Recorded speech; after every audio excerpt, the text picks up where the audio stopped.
when something significant happens, I always like to take a minute, reflect, and that's what I did yesterday, because a significant thing happened. Now, I'm just going to start off by saying I am not somebody who celebrates the untimely death of somebody, regardless of how I feel about them. I did not like or respect anything that Mr. Kirk represented. But what I saw yesterday was a lot of finger pointing and blame. And what really should be happening is people taking a step back and thinking about how we got here. I didn't agree with anything that Mr. Kirk had to say. A lot of his rhetoric was very harmful. It was based on hate, blaming, invalidating people. And a lot of people were pointing out that he succumbed to the very policies that he was propagating. And oh, isn't that ironic? And it is. But where there was all this finger pointing, I think people need to step back and realize that happens on all sides. Violence in politics is not a new thing. Certainly in the US, it's happened many, many times, whether they were politicians or political personalities. Hell, we even see it in Canada. Online threats to politicians, federal leaders that had to have security detail. There's a lot of hate that goes around. And in a world that continues to be polarized, where the gap in between the differences of opinion seems to be spreading, when a situation like what happened yesterday occurs, I think it's time for people to think about that. But what I saw yesterday were a lot of people going on the attack. And I guess that's an easy thing to do. When something significant happens and you don't know how to deal with it, you blame everybody else. Hell, they were even posting that Carney hadn't spoken on it. Here's the thing. Charlie Kirk was a political personality. Carney has no obligation to speak on that. But here's my concern.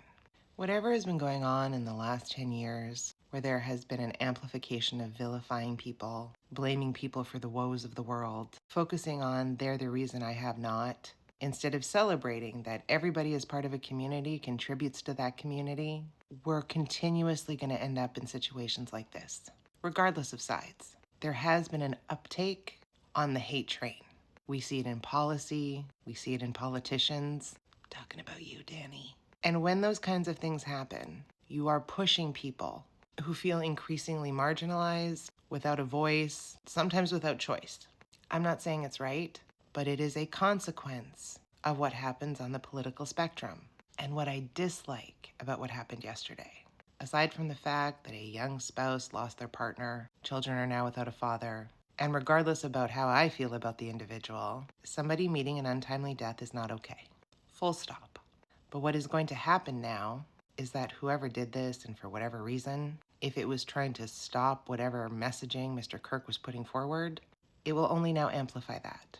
Because now there is a martyrdom that is going to happen, and a digging of heels to say we must be on the right track.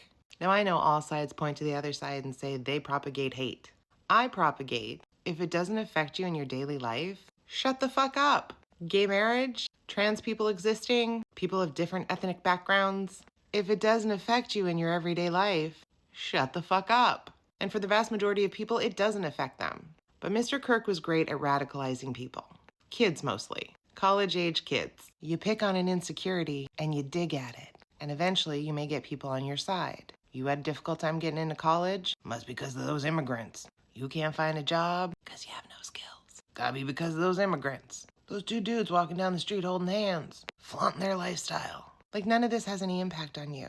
But he was a master at vilifying others to validate people's sense of having not. And I know conservatives are going to say, Lisa, you propagate hate. You may feel it's hate. I just want people to be able to live however they want to live, celebrate who they are, be able to access supports like education and healthcare. It's crazy, I know. But now Mr. Kirk will become a martyr, and it will embolden ultra-right-wing conservatives to continue the mission of vilifying everybody else. I did not like or respect Charlie Kirk. I fear the impact that he's had on a lot of people is harmful. But in a world where that divide keeps getting bigger and bigger, at some point we got to sit back and go, why? This isn't helping anybody. And before you point the woke glove, it's happened on both sides. Democrat or Republican, conservative, liberal, NDP, everybody has been a victim. But we have to stop blaming others and get to the why, the problem solving. It's what we say every time there's a school shooting. Figure out how to make it stop. Don't dig your heels in and say it's a right. And that video is going around where Charlie basically said that. Our amendment rights are more important than the lives of people. And oh, the irony. Nobody should be celebrating what happened yesterday, because if it can happen on one side, it can happen on the other. But we gotta get to a point where this divide, the gap, becomes less wide. I mean, if I was a Pierre or a Danny, I'd be really thinking about the steps that I'm taking. Charlie Kirk was a bad man. He had awful ideas, and he was great at executing them and getting people on his side. Doesn't mean that he deserved what happened yesterday, but it certainly is a consequence of where we find ourselves. And I think people need to stop pointing fingers and start getting to work. Because like Mr. Kirk said in that little video that's going around, you're never going to get rid of the risk. But I think we're at a point where we need to start mitigating that risk. Because even with the event of yesterday, there were still school shootings in the US. Mr. Kirk wasn't the only one who lost his life yesterday, in an untimely way.